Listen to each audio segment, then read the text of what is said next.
Hello everyone, welcome back to the channel Simran Kaur Dhillon. तो हम लोग ज्योग्राफी का सीरीज़ कर रहे थे क्लास 8th का। इसमें हमने फर्स्ट चैप्टर कर लिया है, लिंक डिस्क्रिप्शन में है। सेकंड चैप्टर का हमने लैंड पार्ट जो है वो हमने कर लिया है और अब हम आगे है ये वाला पार्ट करेंगे। लेट्स सी कि इस वीडियो में कितना पार्ट कवर होता है, क्योंकि ये चैप्टर जो है बड़ा है, कम चैप्टर्स हैं इसमें पर बड़े हैं। सो आई होप यहाँ पर एक चीज़ मैं आपको सबसे पहले बता दूँ, जो भी बच्चा इस वीडियो को देखने लगा है, first of all be serious. अगर आप इसे देख रहे हैं तो सुनने के लिए मत देखिए।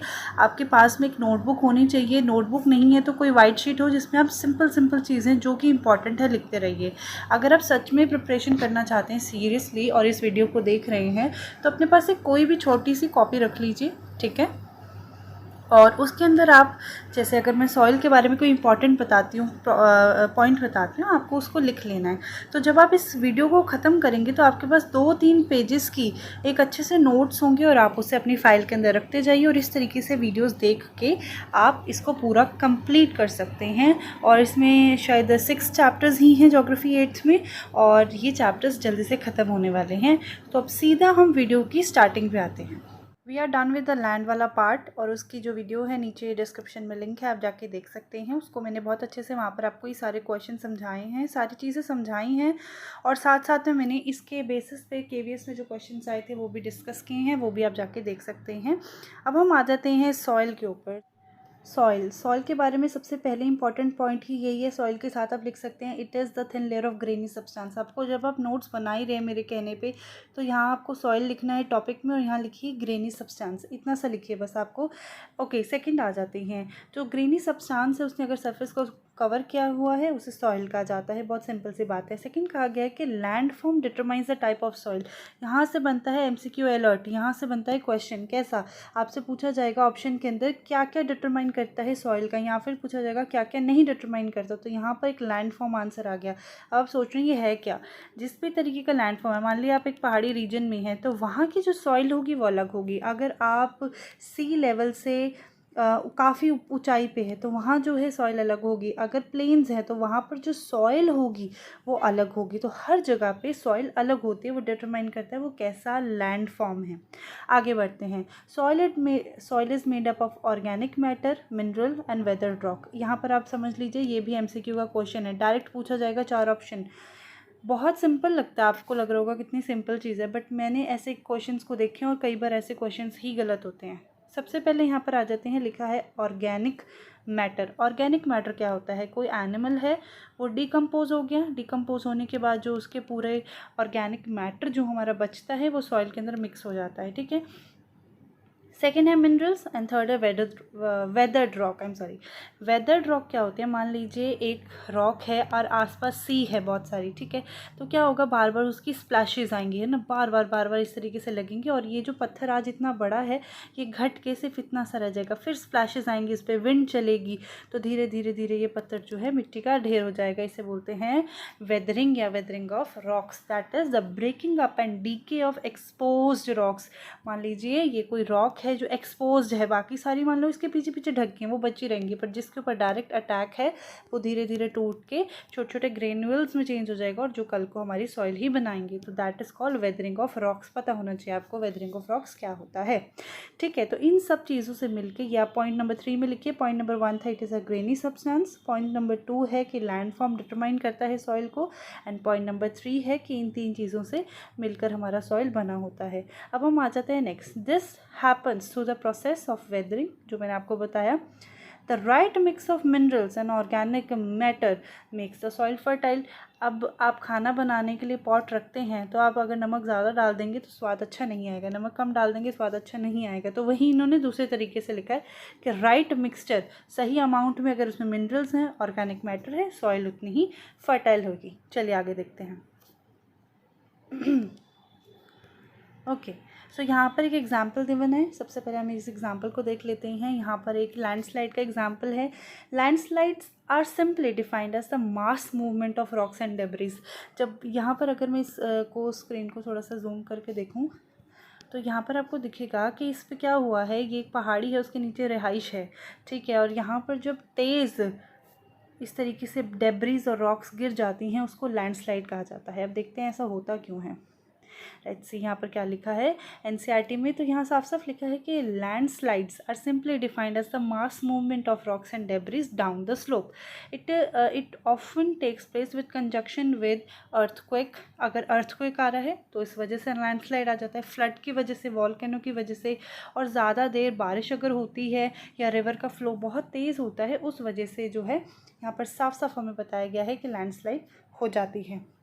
आपने अभी लेटेस्ट भी उत्तराखंड वाला या बहुत सारे एग्जाम्पल्स को सुना होगा, ठीक है। तो आपको बोला होगा, जब आपको पता होगा जब रिवर का पानी है वो अपनी बहाव से चढ़ रहा है पर बहुत ज़्यादा बारिश हो रही है, उसका बहाव बढ़ गया, उसकी अमाउंट बढ़ गई, तो वह आसपास के जहाँ भी उसे जगह मिलती है वो वहाँ एस्केप हो जाता है, उस वजह से लैंडस्लाइड्स हो जाती हैं। तो ये क्या करता है, इसकी केस स्टडी है जो यहाँ पर एनसीईआरटी में बताई गई है, हम उसको देखते हैं। यहाँ पर एक केस स्टडी है, इसको अब आपको सोचूंगी इसे देखना क्यों ज़रूरी है, क्योंकि यहाँ पर हमने मिटिगेशन मैकेनिज़्म को पढ़ना है। मिटिगेशन मैकेनिज़्म को पढ़ने के लिए इस केस स्टडी को हमें देखना पड़ेगा। इस केस स्टडी में क्या आगे बना ध्यान से देखेंगे। अब एक मैसिव लैंडस्लाइड हुई थी किन्नौर डिस्ट्रिक्ट में, हिमाचल प्रदेश में। इसमें क्या हुआ था, ये नेशनल हाईवे 22 के पास थी, 200 मीटर नेशनल हाईवे 22 के पास ये वाला हुआ था। तो ऐसा क्या हो गया था, तो landslide was triggered by intense blasting at Pangi village.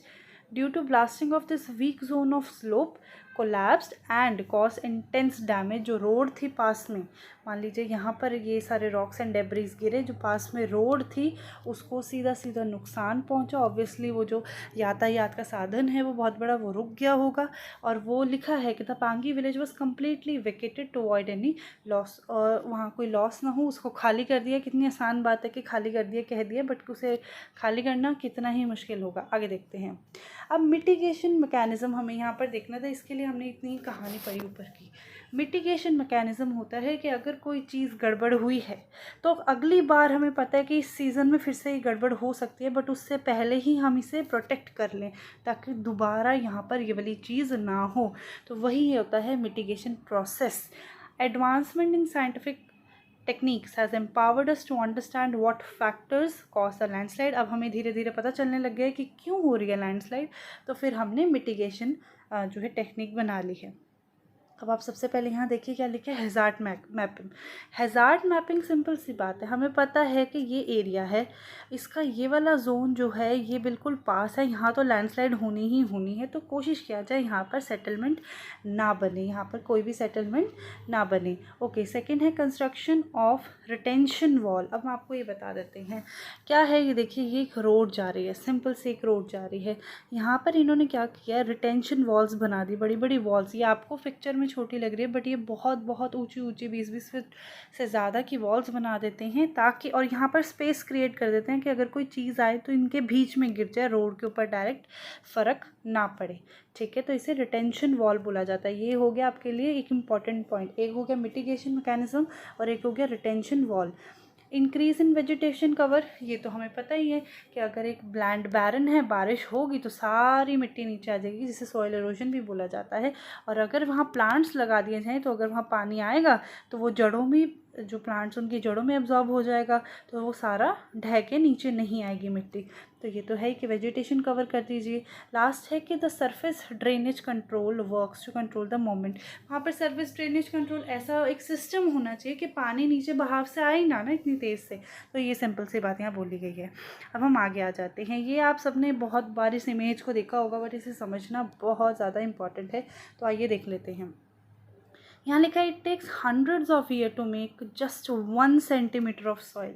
कितनी इम्पॉर्टेंट और ऐसी बात लिखी है शायद जो हमें याद भी ना रहे या याद भी ना हो अभी तक, कि 1 सेंटीमीटर को बनाने के लिए सॉइल के हमें हंड्रेड्स ऑफ ईयर्स लगते हैं।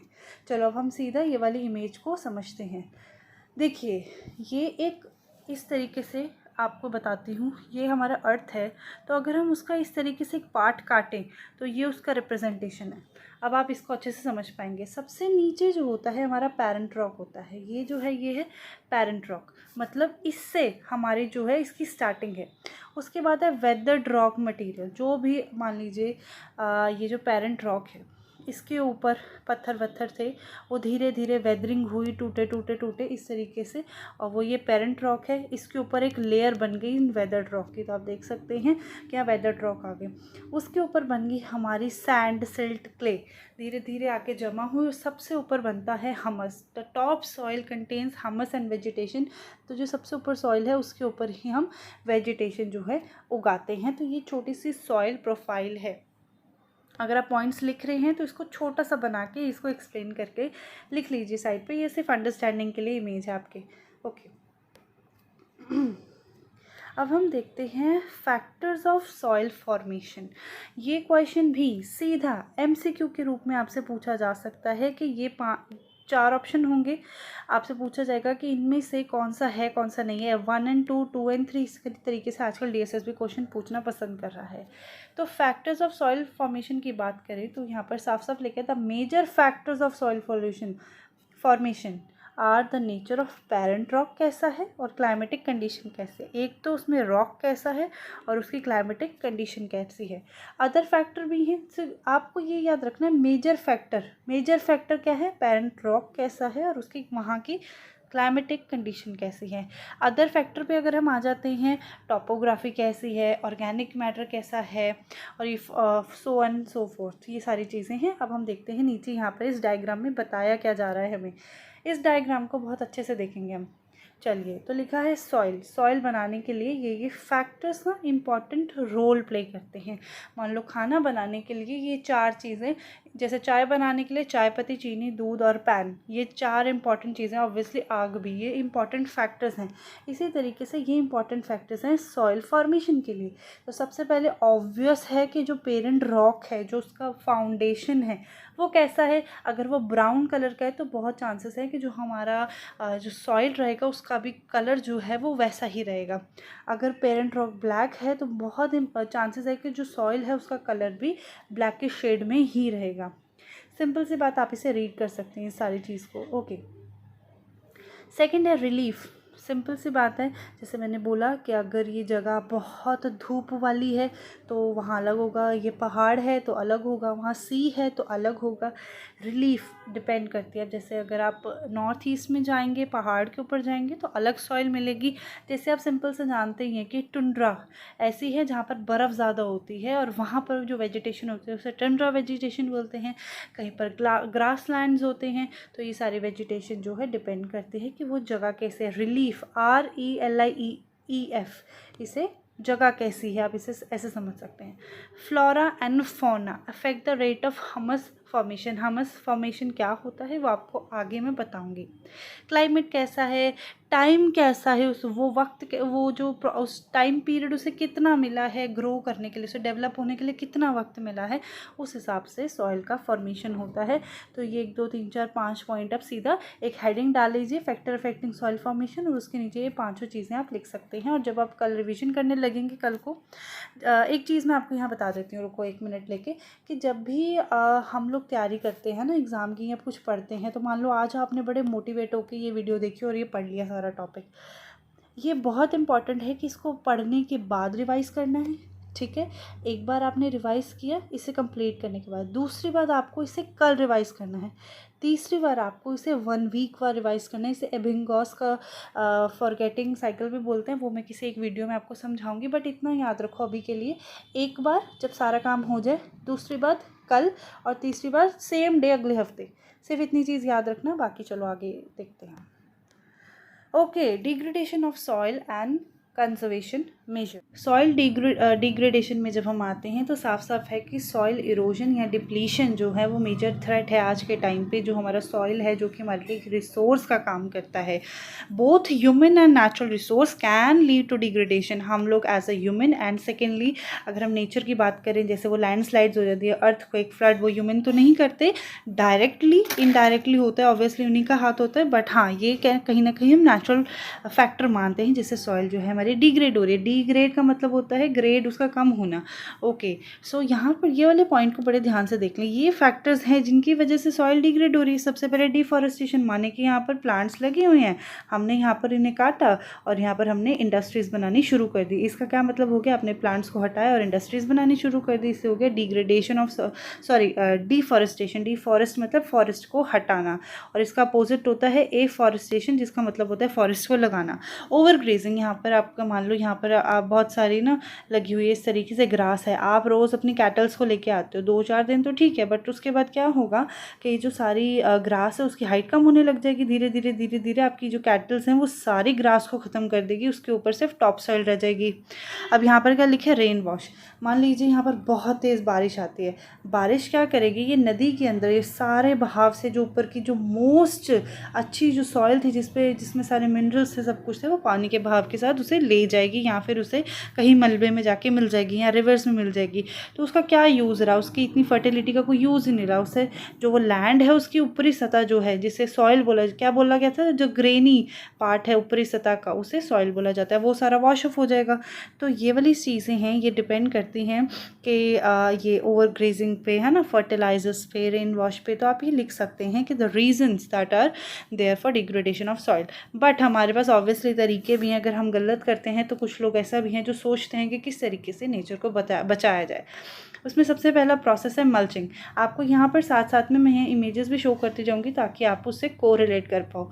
मल्चिंग क्या होता है, हम ध्यान से देखिए, इस तरीके से वो प्लांट्स लगा देते हैं। सॉरी मेरी ड्राइंग यहाँ पर अच्छी नहीं है ठीक है। और ये जो बीच में एरिया होता है ना, बीच का जो एरिया है उसमें स्ट्रॉ भर देते हैं। स्ट्रॉ का मतलब होता है घास फूस या फिर जिसे भूसा बोला जाता है, इस तरीके से वो यहाँ पर भर देते हैं। ओके, और यहाँ पर जो है साइड पे वो यहाँ प्लांट्स लगा देते हैं। तो इससे क्या होता है कि सॉइल का मॉइस्चर जो है वो रिटेन रहता है। मतलब यहाँ पर उन्होंने घास फूस डाल दिया, साइड पे प्लांट हो गए, तो इससे सॉइल का मॉइस्चर रिटेन रहता है। ठीक है, ओके। यहाँ पर अगर हम कॉन्ट्योर बैरियर्स के ऊपर आते हैं तो सबसे पहले हमें यहाँ देखना है कि हमने मल्चिंग कर लिया। कॉन्ट्योर बैरियर्स में यहाँ क्या लिखा हुआ है, लिखा हुआ है कि स्टोन, ग्रासेस, सॉइल, हम बिल्ड करते हैं, बैरियर्स बनाते हैं जिन्हें कॉन्टूर्स बोला जाता है। और यहाँ पर लिखा हुआ है कि trenches are made in front of the barriers. अब आप सोच रहे होंगे ये पता नहीं क्या बात लिखी है भाई, हमें समझ नहीं आई। ये मुझे भी समझ नहीं आई थी जब मैंने इस बुक की डेफिनेशन को पढ़ी थी, बट मैं आपको एक इमेज दिखाऊंगी जिससे आपको ये सारी चीज़ अच्छे से समझ आ जाएगी। चलो सीधा इमेज के ऊपर चलते हैं। ओके, चलो अब यहाँ देखो, उसमें साफ साफ लिखा हुआ है कि यहाँ पर मान लो इस फार्मर ने अपनी वेजिटेशन लगा दी। ठीक है, उसने वेजिटेशन लगा दी। अब उसने क्या किया कि यहाँ पर ना उसने स्टोन्स, एक से एक बैरियर बना दिया, उसने बड़े बड़े स्टोन्स लगा दिए। ठीक है, फिर यहाँ पर उसने वेजिटेशन लगा दी, फिर यहाँ उसने स्टोन्स लगा दिया। अब आपको इतना क्लियरली नहीं दिख रहा है इस इमेज में, बट मुझे समझाने की यहाँ से मैं कोशिश करूँगी। और यहाँ पर देखो, ट्रेंच का मतलब क्या होता है, ट्रेंच का मतलब होता है एक तरीके की खाई। ये मैंने वर्ल्ड वॉर 2 में पढ़ा था वर्ड, जिसका मतलब होता था कि जो सिपाही हैं, अभी भी आप देखेंगे अगर बॉर्डर एरिया में, तो ट्रेंचेस बनाए जाते हैं। माने कि यहाँ पर जो है सोल्जर्स यहाँ से अपनी गन से वार करते हैं ताकि उनके ऊपर ना लगे, और जैसे ही गोली आए तो वो नीचे झुक जाएं। तो इस तरीके का ये ट्रेंच जो है बना होता है। ठीक है, तो यहाँ पर बैरियर बनाया गया, यहाँ पर बैरियर बनाए गए। किससे बनाए गए बैरियर, स्टोन से बनाए गए। और उसके बाद एक ट्रेंच का क्रिएशन हुआ। अब हम ये पढ़ क्यों रहे थे, हम पढ़ रहे थे कि इससे सॉइल का कैसे बचाव हो सकता है। मान लो कि बहुत ज़्यादा बारिश आ जाती है, बहुत ज़्यादा बारिश आ जाती है। अब क्या होगा, मान लो इसकी ये क्रॉप थी, यहाँ पर ना पत्थर लगे हुए हैं। अब इन पत्थर जो एक साथ जुड़ के लगे हैं, यहाँ से पानी का एस्केप होना मुश्किल है। वो बहुत धीरे धीरे पानी जो है एस्केप होगा, जितना धीरे होगा उतना ही वो कम साथ में सॉइल को लेके जाएगा। दूसरी बात, मान लो वो सॉइल को ले भी जाता है, वो सारा पानी कहाँ आएगा, इस ट्रेंच के अंदर भर जाएगा। ठीक है, और साथ में क्या होगा, सॉइल जो है वो नीचे बैठ जाएगी और सॉइल जो है वो यहीं इकट्ठी होके रह जाएगी। जो सॉइल है वो नीचे यहीं पर बैठ जाएगी, सारी सॉइल नीचे इकट्ठी हो जाएगी और पानी जो है सारा निकल जाएगा। मेरी ड्राइंग इतनी अच्छी नहीं थी, बट आई थिंक सो आपको बात समझ आ गई होगी कि हमने यहाँ पर किया ही क्या है। तो यहाँ पर इसलिए यहाँ पर उसने बैरियर्स बनाए। ठीक है, यहाँ पर वो बैरियर्स बनाता है स्टोन से या अलग अलग तरीके के, और नीचे है ट्रेंच, यहाँ पर सारा पानी इकट्ठा हो जाएगा और सॉइल नीचे आराम से बैठ जाएगी। बड़ा स्मार्ट और इंटेलिजेंट तरीका है कॉन्टूर बैरियर्स। और अगर आप देखो तो ये ज़्यादातर आपको हिली एरिया पे ही दिखता है। चलिए अब हम वापस आ जाते हैं अपने चैप्टर के ऊपर। तो कॉन्ट्योर बैरियर अब आपको समझ आ गया होगा कि स्टोन से, ग्रास से, सॉइल से बैरियर बना दिए जाते हैं। उसके बाद से साइड पे ट्रेंच बना दिए जाते हैं जो वाटर को होल्ड करके रखते हैं। जो वाटर को होल्ड करके रखेंगे तो पानी की जो मॉइस्चर है वो अच्छे से बना रहेगा। बहुत सिंपल था। अब आ जाते हैं रॉक डैम्स पे, है ना। रॉक डैम्स क्या है? Rocks are piled up to slow down the flow of water, this prevent gullies and further soil loss. ये भी बिल्कुल है इस तरीके से ही है कि यहाँ पर जो है रॉक्स को इस तरीके से इकट्ठा कर दिया जाता है। उससे क्या होगा कि पेनिट्रेशन कम हो जाएगी, पानी की पेनिट्रेशन कम हो जाएगी, वो बहुत मुश्किल से निकल पाएगा और ज़्यादा से ज़्यादा सॉइल को वो साथ लेके नहीं जा पाएगा। तो ये भी रॉक डैम्स हैं, साइड पे इमेज लगा दी जाएगी। अब हम आ जाते हैं नीचे। ये जो पिक्चर अभी तक 2 आई हैं उनका भी टॉपिक नीचे है, टेरेस फार्मिंग। टेरेस फार्मिंग में आप सबसे पहले देखिए, ओके, टेरेस फार्मिंग में लिखा है कि ना स्टेप्स काट दिए जाते हैं। देखो ये जो आप इस इमेज को देखो, यहाँ मैं साइड पे लगा दूंगी, यहाँ पर इन्होंने स्टेप्स काट दिए हैं, स्टीप स्लोप्स यहाँ पर बना दी जाती है सरफेस के ऊपर। जैसे मान लीजिए ये डायरेक्ट कोई एरिया है, इस पर आप नहीं कुछ ग्रो कर पाएंगे। जैसे मान लो ना अगर आपके घर में स्टेयर्स ना हो तो आप ऊपर कैसे चढ़ोगे? अगर एक ऐसे एक सीधा एक स्लाइड बना दी जाए तो उससे आपको ऊपर चढ़ना मुश्किल होगा। आप वही मैं इसकी सीढ़ियाँ काट दूँ तो आपका चढ़ना आसान होगा। सिमिलरली टेरेस फार्मिंग का ये छोटा सा एग्जाम्पल है, आपको ऐसे समझ आ जाएगा। अब सेकंड देखते हैं, वो है इंटरक्रॉपिंग। इंटरक्रॉपिंग में क्या होता है, इसको सिमिलरली मैं ये गूगल के एग्जांपल से मैं आपको समझाना चाहूँगी इंटरक्रॉपिंग के बारे में। तो यहाँ से आप इंटरक्रॉपिंग को देखिए। इंटरक्रॉपिंग में क्या होता है इसे कि 2 या 2 से ज़्यादा अलग अलग तरीके की फसलों को एक साथ उगाया जाता है। अब इसका फ़ायदा क्या होता है, यहाँ देख लेते हैं, इसका फ़ायदा देख लेते हैं।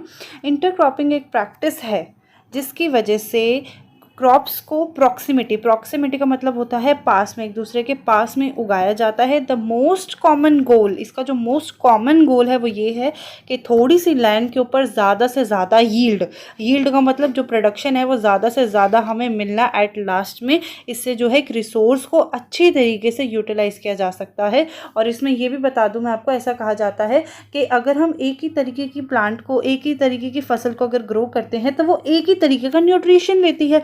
तो उस जगह से या फिर इस लैंड के एरिया से वो तरीके का मिनरल जो है वो ख़त्म भी तो हो सकता है, एक बार में वो ख़त्म हो जाएगा।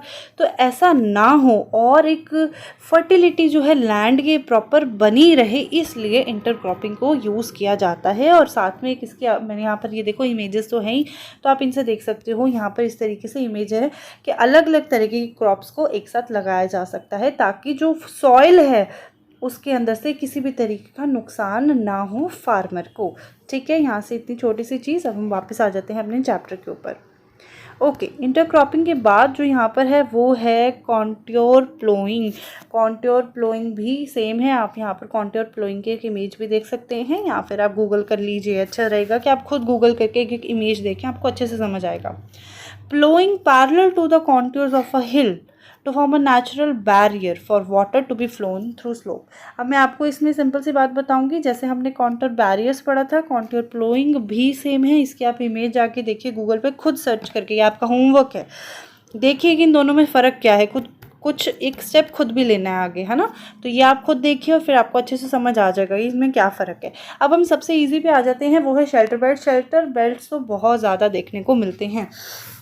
अगर आप कोई भी थोड़े से फार्म वाले एरिया पे गए हैं जहाँ पर बहुत सारी जो है फसलें वगैरह लगाई जाती हैं, तो आपने देखा होगा इस तरीके की लैंड होती है, उस पर फसल लगाई जाती है और आसपास जो है ना ट्रीज़ लगा दिए जाते हैं। और मैंने ऐसे बहुत ज़्यादा देखे हैं यूपी के अंदर। यूपी में इस तरीके में सफ़ेदा जो है, सफ़ेदा जिसे हम बोलते हैं, उसके पेड़ लगे होते हैं लंबे लंबे। उसका क्या मतलब है, मैंने एक बार बच्चों ने पूछा तो उन्होंने बोला कि ज़्यादा से ज़्यादा तेज़ जब विंड्स आती हैं तो वो सॉइल की पहली लेयर जो बताया था ना, ग्रेनी लेयर होती है, उसे उड़ा कर ले जाती हैं साथ में। तो उसको बचाने के लिए वहाँ पर शेल्टर बेल्ट्स लगाई जाती है, माने कि यहाँ पर एक शेल्टर लगाया जाता है। यहाँ पर बहुत सारी ट्रीज़ लगा दी जाती हैं और ट्रीज़ में मैं आपको बताऊँ कई बार कुछ एक बड़ी एक छोटी, एक बड़ी एक छोटी ट्री लगा दी जाती है ताकि ये पूरा कवर बचा रहे। कभी एक सीज में भी लगा दी जाती है, सेम लेंथ की ट्रीज़ भी लगा दी जाती हैं। तो इसे बोला जाता है शेल्टर बेल्ट्स। यहाँ पर लिखा भी हुआ है कि in the coastal and dry regions rows of trees are planted to check the wind movement to protect the soil cover। इसकी इमेज सामने लगी है, बड़ी सिंपल सी थी। ओके, अभी एक एक्टिविटी है, ठीक है, इस एक्टिविटी को देखेंगे, इस एक्टिविटी की स्क्रीनशॉट लीजिए, खुद पढ़िए या फिर इस वीडियो को पॉज करके खुद पढ़िए, क्योंकि खुद भी आप थोड़ा सा एफर्ट लेंगे तो अच्छा रहेगा। अब जो सेकंड टॉपिक अगली वीडियो है वो है वाटर के ऊपर। तो वाटर के ऊपर आज है सैटरडे, ठीक है, आज ये वीडियो आपकी आई है सॉइल के ऊपर, मंडे को आपकी वीडियो आएगी वाटर के ऊपर। तो अभी जो नेक्स्ट 2-3 वीक्स हैं इसके अंदर मैं जो है सिर्फ स्टडी वाली वीडियोस डालूंगी, ताकि आपका एक बार ये थोड़ा सा ख़त्म हो, ठीक है। उसके बाद एक पक्का शेड्यूल आ रहा है आपका, पक्का शेड्यूल वही रहेगा, वो चेंज नहीं होगा। और सेकेंडली इस ज्योग्राफी के साथ साथ मेरा इसलिए लेट हो गया ज्योग्राफी का भी कि इसके साथ साथ अब साइकोलॉजी भी आएगी, ठीक है, जो कि आप बहुत सारे बच्चे पूछ रहे हो कि हम साइकोलॉजी पढ़े कहाँ से, NIOS की कहाँ से पढ़ें। तो अब साइकोलॉजी भी आएगी ज्योग्राफी के साथ। ज्योग्राफी ख़त्म करते ही हम हिस्ट्री के ऊपर जाएंगे और साइकोलॉजी साथ साथ में चलती रहेगी, एजुकेशन एंड साइकोलॉजी। तो ये वाली वीडियो को मैं यहीं ख़त्म करती हूँ। ये आपको खुद पढ़ना है, आपका होमवर्क है। और कॉन्ट्योर फ्लोइंग और कॉन्ट्योर बैरियर्स को आप दोनों को कंट्रास्ट करके देखें। थर्डली आप जो वीडियो है वो 2x की स्पीड पे देखें या फिर 1.5 की स्पीड पे देखें, अपना टाइम वेस्ट ना करें धीरे धीरे सुनने में, ओके। ये मैं ही खुद रिकमेंड कर रही हूँ क्योंकि मैं भी ऐसे ही पढ़ती हूँ अगर मुझे पढ़ना हो कहीं यूट्यूब से। So this is Simran Kaur Dhillon signing off.